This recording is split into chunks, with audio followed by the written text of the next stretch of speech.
I personally didn't ask this question when I was, broadcasting back in the day. I just fucking enjoyed it. I just loved every second of broadcasting. But if someone was going to ask it, what sort of opportunities do you feel like it would present them with? Well, for starters, you can go from being a volunteer writer here to being a paid writer elsewhere. You can go from being a volunteer community manager here to being a professional community manager.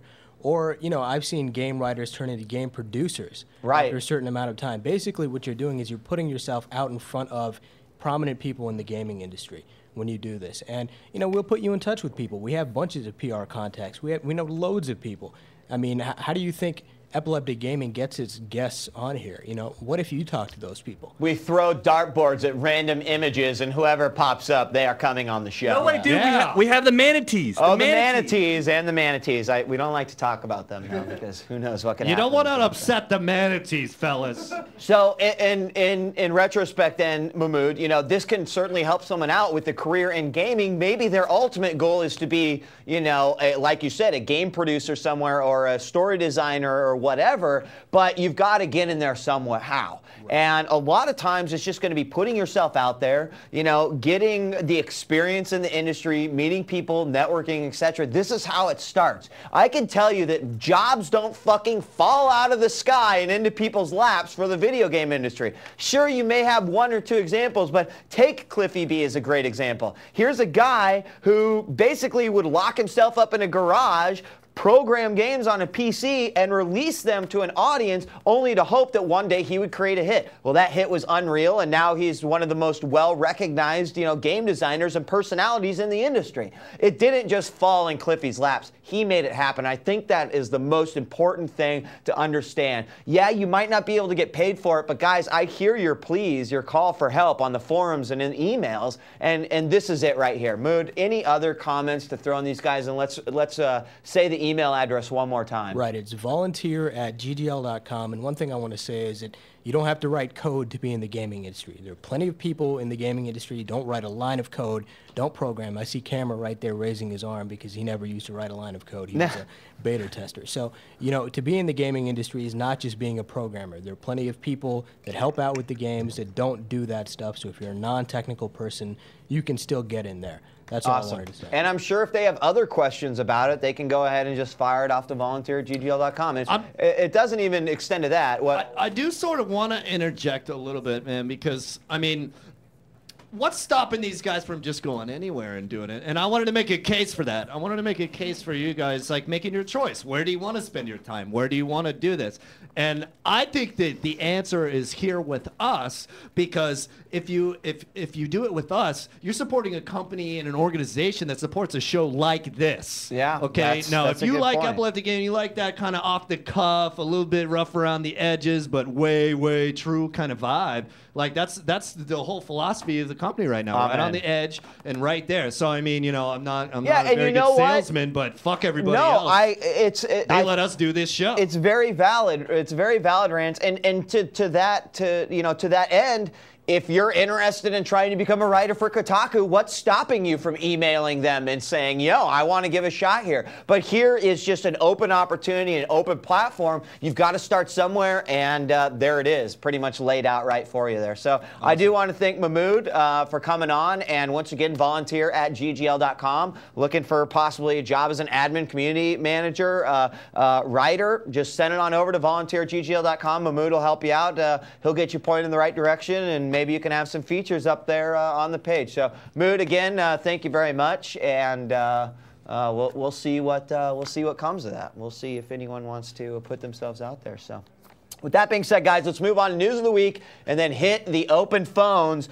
First and foremost, you probably already heard, of course you did, during the intro, that Camera had his rat tail cut off. It was not pretty. Well, the newest news on the block is that he's now got it up on sale on eBay, and the proceeds of the auction will go towards Penny Arcade's Child Play fundraiser and charity. The bids as of this morning were at $102.50, and we're going to get an update here in just a moment what the bids are at, but you guys are going to be shocked. $114.50. Now, additionally, GGL has said that they will match whatever the bid for the rat tail goes for. So let's say hypothetically it goes for $300. GGL is going to throw an additional $300. We'll go ahead and put $600 towards the Child Play charity. And every year, you know, the Child Play charity gets started up. Penny Arcade started this many years ago. It's a great little fundraiser, little charity, and you can check out more. I believe at childsplay.org or childsplaycom. Childsplaycharity.org. Okay, childsplaycharity.org. Thank you very much. Like, and there it is right there.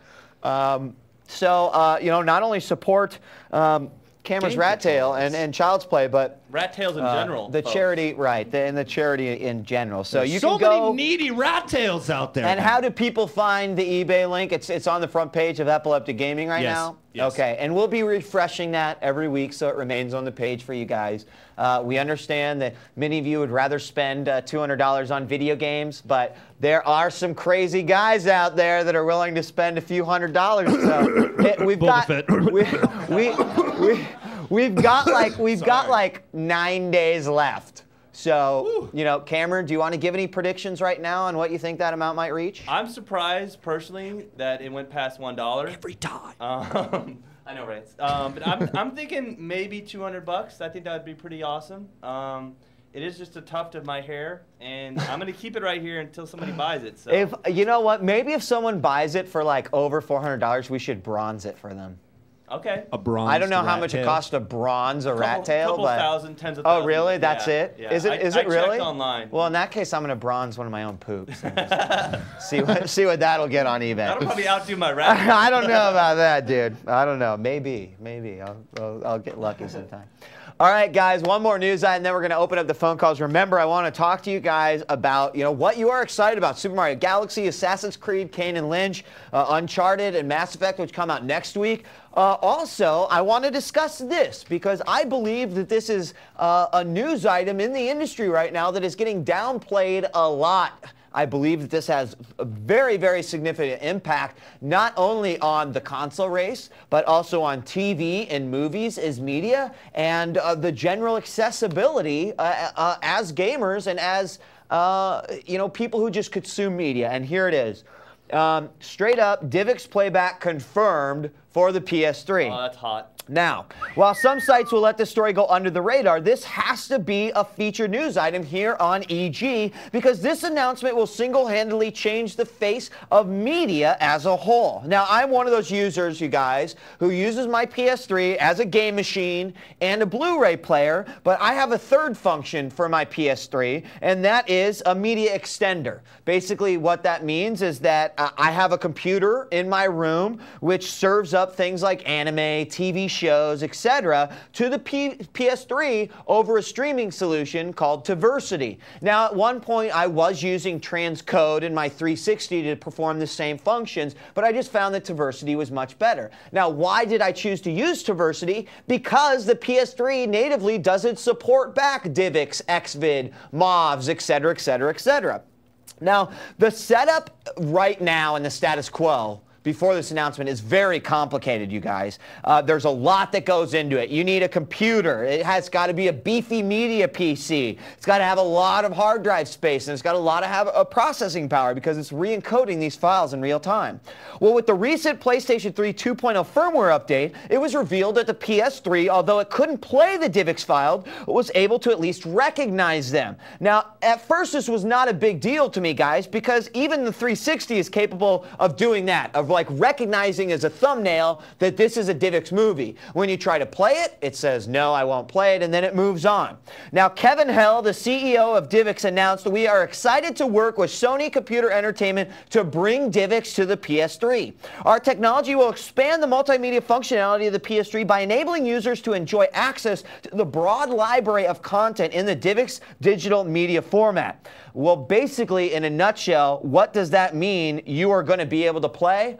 Fucking everything! Everything on the net right now is DivX. If you download an anime episode, if you download a television show, if you download something from Stage 6, it's all DivX. That's awesome. That is a big, Epileptic big fucking deal to PS3 owners, but to also the TV, the movie, and the game industry. Yes. Okay? Why? Because now you're going to have easy accessibility to this content from a computer, and you're not going to have to actually set up a computer. You know, I want to watch my television shows and my anime in 5.1 on my large TV. I don't want to sit in front of a computer monitor to watch these. And now the media extender is becoming a reality. Now, here's why it's also a big deal.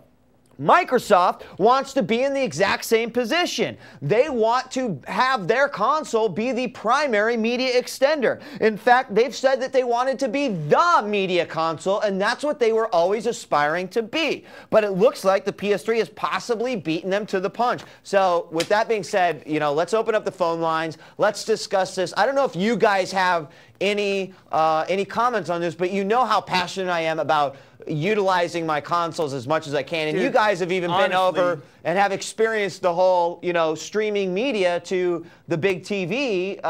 You know, what are your